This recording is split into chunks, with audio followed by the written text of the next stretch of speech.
What on earth is going on, man? What is happening? So I thought the work week was done. Crystal and I are currently in Canada at the moment because we're about to go to a wedding. As you can see, I'm all decked out, spiffy and whatnot. And then news breaks last night. It looks like there's a coup going on in Russia. You couldn't hold off on this for just a little longer so that I was in the studio at the time. But, I couldn't wait. I had to record something for you guys. I've been following this closely, and it's wild. So I'm about to hit you with, sit back and relax, because I'm going to hit you with, 13 twists and turns here. And at the very last moment, 2 minutes before I started recording this, we just got something that might be a game changer, which is the cherry on top. So let me break this down for you. I'm going to mess this name up, but bear with me. I'm probably going to mess up the pronunciation of not just every name, but every place as well in Russia that we're talking about here. But Evgeni Pragosan is the leader of Russia's Wagner Group. Now, this is like a paramilitary organization. I'll give you more about them in a second, okay? But this guy's the head of a Russian paramilitary group, which is currently fighting Ukrainians in Ukraine. And this guy claims that his forces were attacked by Russia's military. Hours after he said the Ukraine war is based on lies, he said that forces were attacked by the Russian military. Russia's defense ministry denies attacking Wagner. Pragosan said, quote, "This is not a military coup, it's a march for justice as they move towards Moscow." Quote, this is something from Prigozhin here. Am I getting that name? I have no idea if I'm getting that name right. Quote, the evil brought by military leadership must be stopped. He's saying that about Russia's military. He claims his forces are crossing into Russian territory. He adds, quote, "We'll destroy anything that gets in the way." So far, no confirmation of Wagner troops in Russia, but this was as of last night. We actually have some video coming out now, which shows that there certainly are people from this Wagner group in Russia, and they're all decked out in their military gear. They have their weapons. There's some attacks that have been happening. Again, I'll get to more on that in a second. Russia opens a criminal investigation against Pragosan. The FSB, which is the Russian version of the CIA, calls on Wagner's troops to arrest him. A top general appeals to Wagner, quote, "I urge you to stop." Security forces in Moscow are put on high alert. State TV is airing a special news bulletin. They've been doing it all night. They've been following this closely because it looks like it's literally a coup attempt or an armed rebellion. And Putin is receiving around-the-clock updates. So basically the gist of it here is you have this Russian paramilitary group which has been helping them fight in Ukraine, and now it looks like they've turned on Vladimir Putin and the Russian government. And it's interesting because there's conflicting reasons that they give. One thing he says is that he was attacked by Russian troops, that this paramilitary group, the Wagner Group, was attacked by Russian troops. But then at other times he has other quotes which seem to indicate he's saying now that the war in Ukraine is totally based on lies, and that's why he's turning on them. But just to give you some more about the Wagner Group here, because look, when I first heard that these are the people who are attempting a coup in Russia, my first thought was, I've heard that name before, and if I'm not mistaken, I think this is like a neo-Nazi aligned paramilitary that's fighting in Ukraine, because whenever people bring up the Azov battalion, which is like the Ukrainian Nazis who are a branch of the Ukrainian military, one of the counter arguments I often heard is when people bring that up, you also have a paramilitary arm of the Russian military that's sort of neo-Nazi aligned. So this idea that it's Putin is just trying to denazify Ukraine is totally bogus because he's using, Nazi fighters as well. Well, here's what the Wagner Group is. I'll give you the total breakdown here. So Russian paramilitary organization, it is seen as a private military company, a network of mercenaries, or de facto private army of Russian President Vladimir Putin, at least until now. The group operates beyond the law in Russia, where private military companies are officially forbidden. Because it operates in support of Russian interests, it received equipment from the Russian Ministry of Defense, and uses Ministry of Defense installations for training. The Wagner Group is said to be a de facto unit of the Ministry of Defense or Russia's military intelligence agency, the GRU. While the Wagner Group itself is not ideologically driven, various elements of Wagner have been linked to neo-Nazism and far-right extremism. Now, the other thing is a lot of people in this group are criminals, like former criminals. So you have these mercenaries, these are like hardened, tough guy fighters who are probably some of the best fighters on the battlefield. But, as any dictator will probably tell you, any dictator from history, not a good idea to like give up your monopoly on violence if you're an authoritarian head of state, because then you're going to have rival factions that can form, and then they can question your power. And that seems to be a lot of what's going on right here. So Russia's Wagner mercenary chief, Evgeni Pragosan, said that the Kremlin's rationale for invading Ukraine was based on lies concocted by his perennial adversary. Quote, this is a direct quote from him: "There was nothing out of the ordinary happening on February 24th. The defense ministry is trying to deceive society and the president and tell us a story about how there was crazy aggression from Ukraine and that they were planning to attack us with the whole of NATO." Wow. So, look, based on that quote, he's actually saying he thinks Vladimir Putin was duped by others that are top military brass in the Russian military. Not necessarily that Putin's like the bad guy. It's more the other top military brass. At least that's what I get from this particular quote here. Now, an interesting thing that popped on my timeline is it's a Washington Post article from May 14th of this year. And it said, Wagner chief offered to give Russian troop locations to Ukraine, leak says. So it was Discord leaks, and this guy Pragosan was apparently like working with Ukrainians to go after Russian troops, which is the polar opposite of what everybody thought was going on in this instance, because everybody thought the Wagner Group was solidly in the camp of Vladimir Putin. So some roads have been destroyed in the Lipetsk region in Russia in an attempt to stop Wagner forces from driving to Moscow. They actually have taken a number of cities and are going towards Moscow, but this is like a desperate attempt to try to keep them out of Moscow. There's roads that have been blown up. And, this isn't something that's just a social media rumor, because the evidence is pretty overwhelming on this front. Now, by the way, that's one of the things that's been a little difficult in following this situation, is that it's hard to figure out what is true and what is false on Elon Musk's Twitter. There was a time when Twitter was a lot more reliable, and now it's like you got to sort of parse through and piece together what's accurate information versus what's misinformation versus what's just like total flat out lies. So there's also helicopters that attacked an oil depot in Russia's Voronezh region, which is insane. It just goes to show you that the head of the Wagner Group he's got probably a lot of support, man. And ultimately, in a situation like this with an attempted coup, it is a numbers game. It comes down to like who has the numbers on their side and who has most other power centers behind them. And so for a while here, it looked like, oh my God, we might be in for a protracted civil war in Russia, or perhaps a coup that, might go pretty quickly. But it certainly didn't look like we were going to de-escalate. It looked like the cat was already out of the bag. But again, hold on, because there's a cherry on top at the end of this, which is a giant curveball. So multiple defense ministry units involved in the war were beginning to move under Pragosan's command. Entire corps.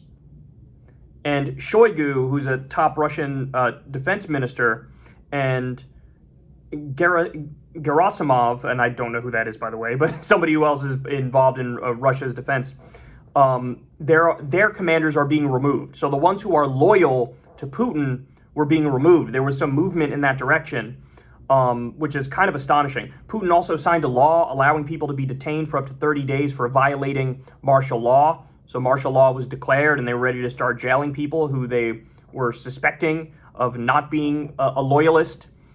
Russian soldiers surrendered en masse I never know how to say that properly, to Wagner in the Voronezh region, and they controlled Rostov, population 1.1 million, Voronezh, population 1.1 million, and they were approaching Krasnodar, which is population 1 million, and Volgograd, which is 950,000, without any resistance whatsoever. Again, it's really tough to parse through what's accurate information versus what is just somebody trolling versus what's misinformation because you don't know what Twitter accounts to trust, who's totally biased in one direction or another direction. But suffice to say, there's sufficient evidence that they were moving. Wagner was moving on Moscow, and they were making colossal gains, and there was a whole bunch of allegiance flipping going on. Russia's entire, this one I'm not sure about. This could just be alleged. I'm unsure about it, but Russia's entire 22nd Special Forces Brigade has switched to Pragosin's side, as well as some FSB border guards. Pragosin said he had taken control of the Russian military headquarters in Rostov to make sure Russian airstrikes hit Ukrainians and not Wagner. Again, this is weird because, like, on the one hand, he's saying the Ukrainian war is based on lies, and so now I'm against it. And then on the other hand, you have him saying, like, no, I took control of these Russian military units so that we make sure we hit Ukraine as opposed to hitting our own people. So it's totally, contradictory information here. It's not perfectly clear what's going on. And then, of course, at the same time all this is unfolding, Fox News goes on air, and they start wildly accusing the U.S. government of orchestrating the attempted coup. I mean, we know very little, and everything's unfolding in real time, and they're already out there blaming the attempted coup on the U.S. By the way, the most important point here is, like, my gut reaction was, I actually hope that this guy doesn't succeed, because Wagner, I thought they were just fully neo-Nazi. Apparently, they're, like, nominally not, but they have some elements that are. But either way, that's close enough to Nazism to make me go, I don't know about that, man. That's a little extreme, right? So my initial reaction was, Jesus, I hope they don't succeed. But then once you start reading things about, like, them saying the Ukrainian war was based on lies, which implies, like, hey, maybe they'll stop that. Then you go, I don't know, maybe they should win.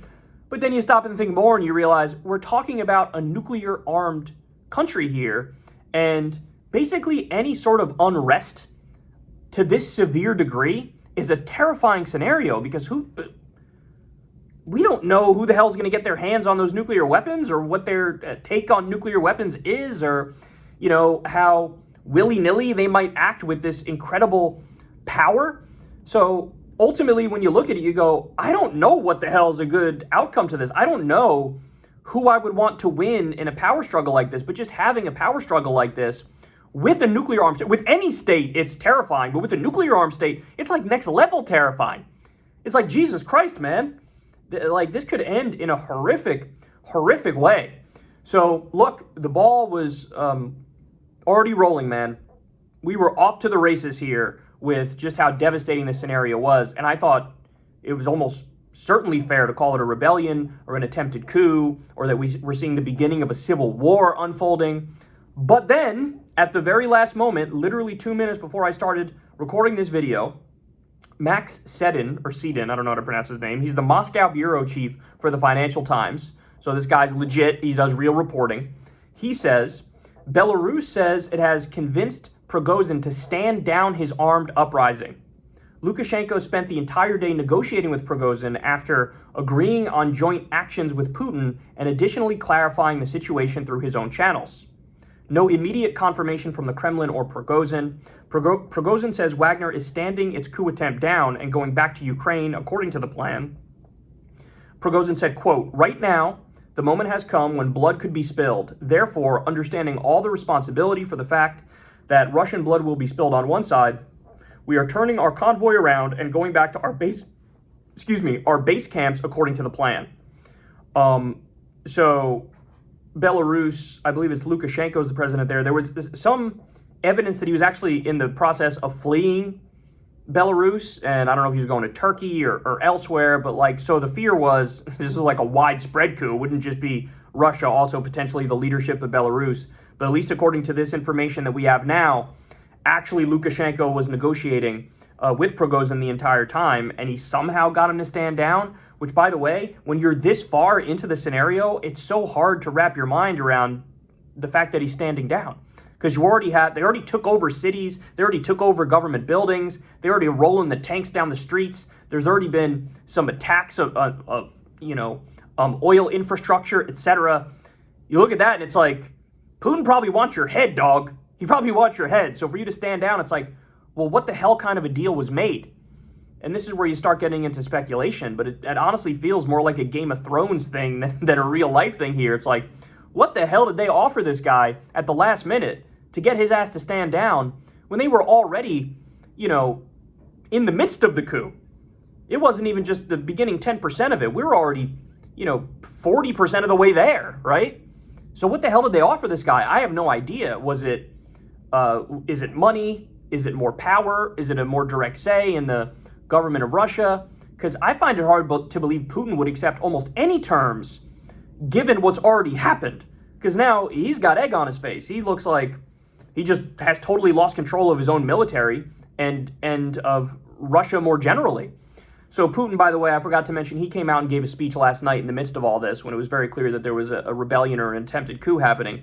And he gave a classic, strongman speech where he basically says, these are traitors, this is treasonous, we need unity in the face of, this ongoing war that we're waging, and, you're killing your fellow Russian brothers and sisters, and, there will be severe penalties for this, and they were mobilizing as much as they could in the other direction. But it was really getting to the point where we already crossed the point where the battle lines were drawn, and it was like, pick a side.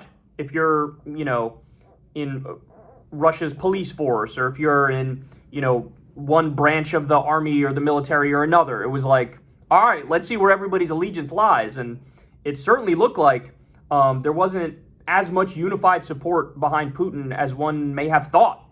So I don't know what's going to happen, man. Look, everything I'm telling you right now is amazing, and it's by the minute things are changing. By the time this video posts, we may have some new stuff where actually, screw it, there was no deal, or I'm throwing the deal out and the war's back on, right? So I don't know, but at least as of right now, it's been a crazy 24-hour period or so where it was full-scale, Russian coup / rebellion / civil war that was ongoing, and then through some Hail Mary miracle type shit, it looks like maybe they averted disaster, but I don't know, man.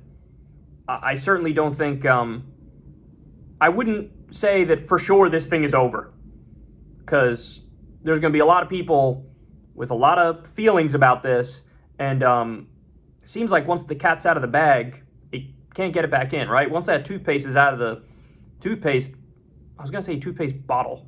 That's not a thing. Toothpaste bottle is not a thing. Toothpaste tube. Once the toothpaste is out of the toothpaste tube, you can't get it back in, right? So I don't know what the hell's going to happen. I guess I hope that the peace stays, because, again, it's a terrifying prospect with Vladimir Putin in power, given his illegal and offensive invasion of Ukraine and the fact that he's a war criminal. So it's terrifying with him in power, but perhaps the only thing that's even more terrifying is if he gets ousted in a coup by somebody who is probably to his right.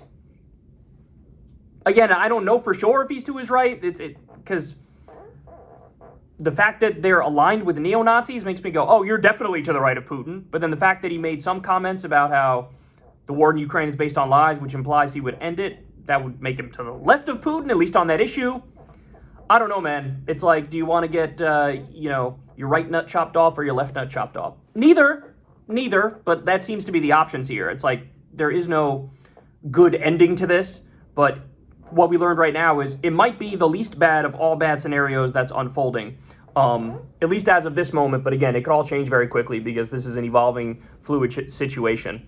So it's been wild following this, but I just, my heart is with all the innocent civilians. My heart's with the innocent civilians who are in Ukraine and have been dealing with the illegal war waged against them, and my heart is with the innocent civilians in Russia who are pretty much caught in the crossfire here, and it's probably an absolutely terrifying scenario for them. But I hope stability prevails, and just for the sake of, for the love of God, we need to make sure that the nuke situation stays stable. Not that it's stable under Putin, but, it could actually be worse if he's ousted violently and then you have a power vacuum and a struggle to fill it. It kind of reminds me of what happened in Libya, right? Everybody agrees that Gaddafi is a monster and a crazy person, but it's like when he was ousted, it was actually worse after that, right? We saw it firsthand with the slave markets operating in Libya openly, or with Saddam Hussein. He's an absolute vicious dictator and a monster, but when the U.S. ousted him,